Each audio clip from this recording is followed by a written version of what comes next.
Of course, working as a PhotoPass photographer at Disney, we worked with the characters a lot, which meant there was always a variety of things happening, a lot of funny moments.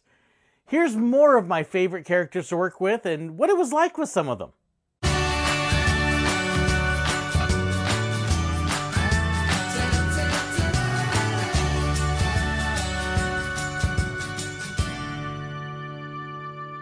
So when you worked as a PhotoPass photographer, you were oftentimes with the characters. And it meant a wide variety of experiences because working with every character was a little bit different. Some of them were hilariously funny, some of them were very serious and studious. So here's another look at more of the characters that I worked with while I was there and what it was like to work with each of them.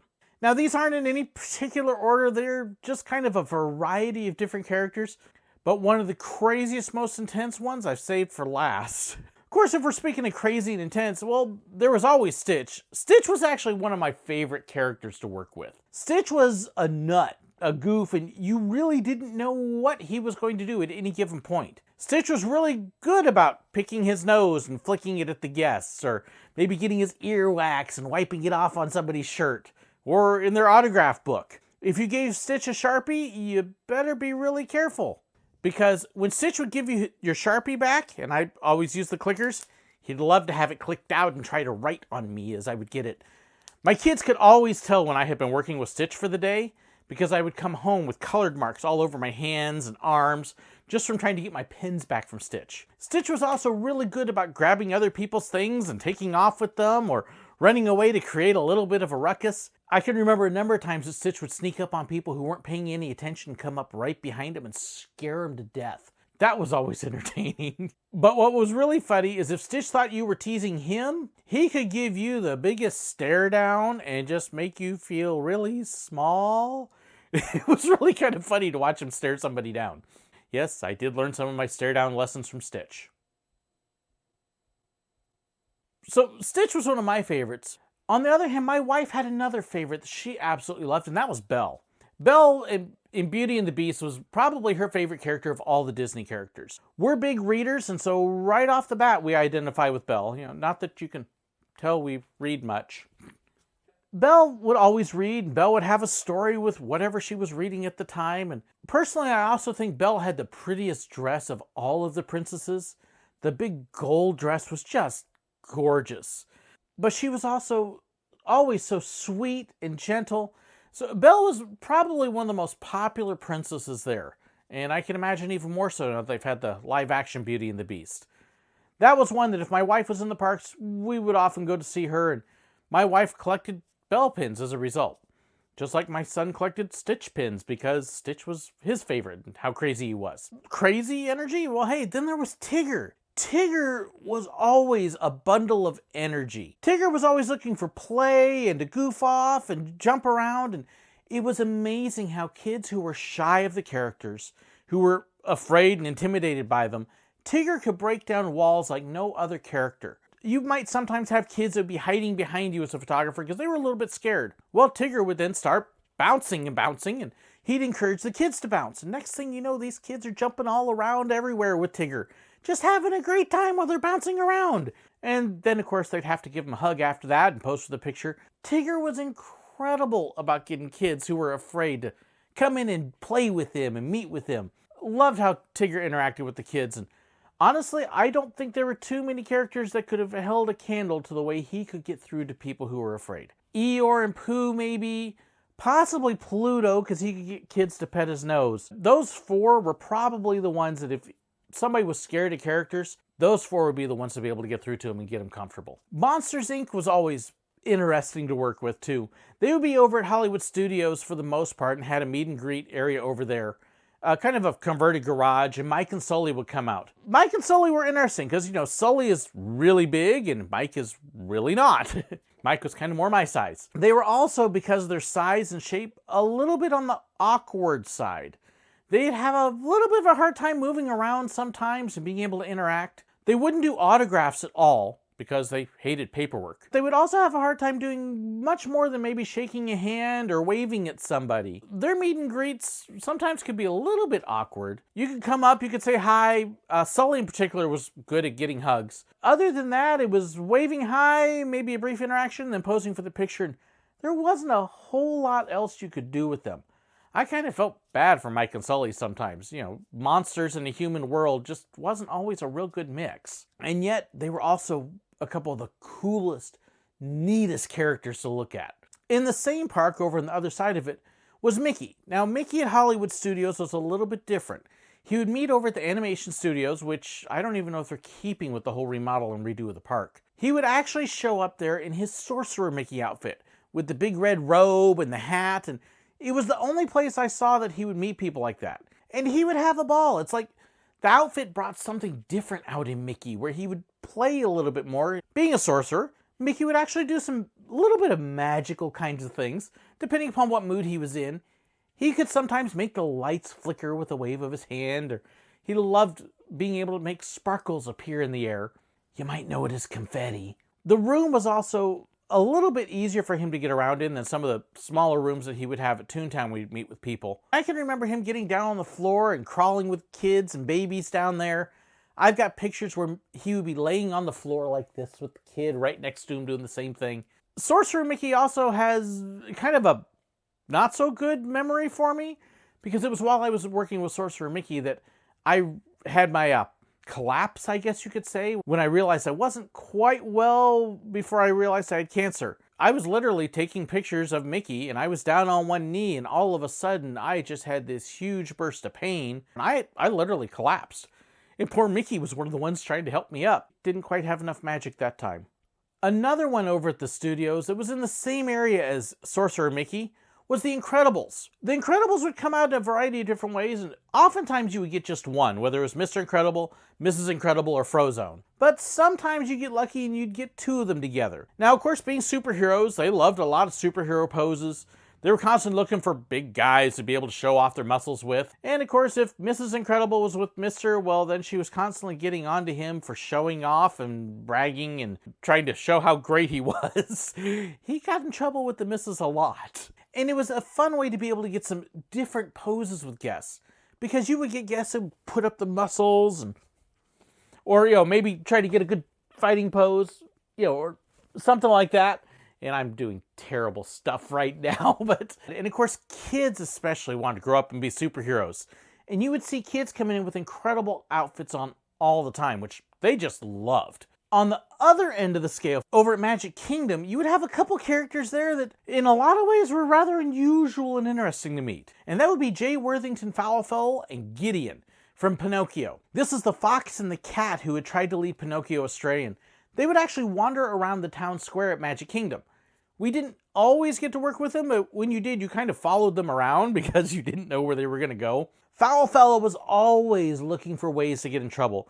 He might take somebody's hat or sneak up behind them, or just find different ways to cause a little bit of mischief. Gideon, on the other hand, Gideon was just different. Gideon was kind of clueless in a lot of ways, and we never really did figure out if it was because he was drunk or just totally out of touch with what was going on. But he would be wandering around, and he'd wander into pictures, and he'd wander out of pictures, and he might say hi to somebody, he might just forget them. And Gideon was an interesting character, to say the least. Not exactly typical of most Disney characters. The two of them would definitely stir up some mischief at the town square, and that would be a lot of fun. They were never too bad, nothing that would really get somebody upset, but it would definitely cause some interesting moments. Also over at Magic Kingdom was one that's a favorite of a lot of people, and that's Peter Pan. Now, of course, Peter Pan is a young kid, eternally, always will be. It was funny how many teenage and older girls had crushes on Peter. I think just because they thought he was fun or cute, I don't know. But Peter tended to get a lot of girls visiting him. Of course, Peter's big moment was crowing. Everybody loved to do the crow for Peter, or to have him do the crow. Something about that yell just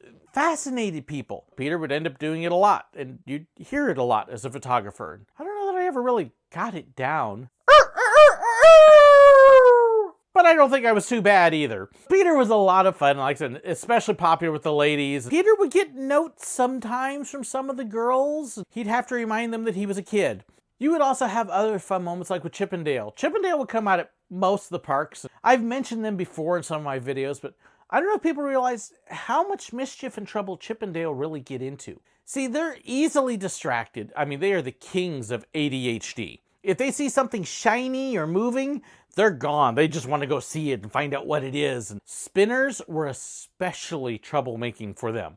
They would see one of the little electric spinners that would light up and spin, and they were just totally gone. Gotta play with that. And then they would fight over it and just get into all sorts of trouble. And then you'd yell at them, and they both look at each other and go, he did it. If they saw a pin or something with their picture on it, they would go nuts. They would jump up and down and laugh and be excited because it was them. And then they would try to take it, especially if it was a hat. We had more hats get taken by them that we'd have to chase down and take back. And you know, chasing down a chipmunk is a lot of fun. You might chase them for a little bit and then you would have to stop and yell, Chip, get over here, put that back. They were, again, one of my favorites, and they were one of the reasons why I collected Chippendale pins a lot. They were some of my first characters I worked with, and easily some of the most fun. And it's actually kind of funny because thinking about Genie when he wasn't with Aladdin and Jasmine was a whole lot like the Chipmunks as well. Same kind of distractions. Genie was always interesting. A couple of the ones that I really enjoyed watching too and didn't get to work with, Captain Jack Sparrow. Now, Captain Jack did his How to Be a Pirate school. We didn't shoot that as photographers. I think it was due to the movie licensing and so forth. But Jack, after that, would sometimes meet some guests, but he was tough to pin down. He's constantly moving, and even as a guest, trying to get a good, decent picture of Captain Jack was a very difficult thing to do. Jack didn't always just stay there, though. I remember when he first started meeting guests in the park, and he showed up in the employee cafeteria one time, causing a little bit of a ruckus. Something about trying to find his booty in there. I don't know. Another one that was fun, I didn't get to shoot as a photographer, but I would go sit and watch as a guest, was Cinderella's stepsisters and stepmother. Lady Tremaine and the other two were just hysterical, especially if you had some single guy that would walk up. If he was good looking, oh boy, would you get a fight among the sisters, and mom's trying to make an arranged marriage with them, and all sorts of stuff. They would take the kids and they would try to turn the kids into their house servants. A lot of fun, obnoxious, hilarious. Easily some of my favorite characters to watch. I would also get occasionally some rather different moments as a guest in the park too, because of my work. I can remember one time I was walking through Frontierland with my kids and wife. We were just out having a good time in the park playing that day. Brer Fox is over there by one of the shops meeting people, and Brer Fox recognized me. All of a sudden his line, which wasn't too long thankfully, stops as Brer Fox starts running away from his line after me and grabs me and hugs me. I'm like, oh, hi! Didn't see you over there. It made for a funny moment, and you know, my kids of course are just standing there going, really, Dad? We can't even enjoy without you? Sorry. But it made for kind of a fun moment. The craziest, possibly dreaded part you would get as a cast member at Hollywood Studios in particular was with the Power Rangers. If you drew the Power Ranger slot, it was kind of this mix of yay and dread and fear and There were a couple people that really enjoyed it, but the Power Rangers were a very unique experience as a photographer. The Power Rangers would come out at the time and they would ride on their big car that had a huge speaker system in it playing the music and their promo stuff, and they would drive right up to their meeting area at the Streets of America. Now before they got there, about 15 minutes beforehand, a couple character attendants and a couple photographers would get there and we would be organizing lines. There were 5 Power Rangers, 5 different spots to meet them, and we would have to get those lines set up ahead of time, because if we didn't, it was utter and complete chaos. It was amazing how incredibly popular they were, and people would get the meeting times and they would flood in. Once we get the lines arranged, the Power Rangers would pull up, this car would play this intro music, and each of them would hop off, strike a pose for everybody, and then go over to their meeting areas. Once they hit the meeting area, it was classic what we called hug and shove. Get as many people through that line as we possibly could, because those lines were long and people were wanting to get through. The Rangers would sign a quick autograph or two, pose for a picture, strike their Power Ranger pose with them, and on to the next guest. And they would go through as many as they could. They would have between 15 and 30 minutes, depending upon what was happening with the day. And their lines would be huge during that time. You're just shooting as fast as you can. If you were a slow photographer, you were not going to last at the Power Rangers. And I did watch 1 or 2 photographers who were slow and trying to slow them down and direct all this bit. the Rangers ended up ignoring them and just moving through because they couldn't keep up. If you were shooting the Power Rangers as a photographer, you just took your shots as you got them, and you had to be quick because if you weren't shooting those pictures, they would just ignore you. You couldn't direct and call out like some photographers tried to do sometimes. You shot what you could shoot and you would get people through. Then when their music started to play, they knew their time was about up, and most of those Rangers, they would sign and pose all the way up until they had to run, and they did have to run at that point. Once their cue hit, they had to run over to the car, be there to pose, and get on that car, and if they didn't do it, they got left. That was ugly, so they never got left. But they would work as long as they could. Easily the most crazy, ridiculous, fast-paced, nuts moment working as a photographer at Hollywood studios. And yet, as popular as they were, and as much as we hated, it was kind of sad when we saw that they were leaving studios too. I know a lot of people miss them out there. So that's a little look at some of the characters I worked with, and some of the fun moments and crazy moments, and a couple more unusual characters that people didn't necessarily get to see. Had a blast working with them. I'd love to go work with any one of them again if I could. Thank you for watching. Hope you enjoyed this little look at my life as a photographer. Thank you again to my patrons for supporting me. I appreciate you so much. Thank you for watching.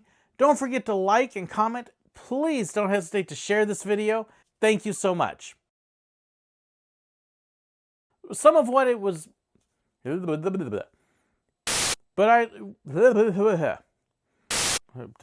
that didn't transition at all. Troublemakers and...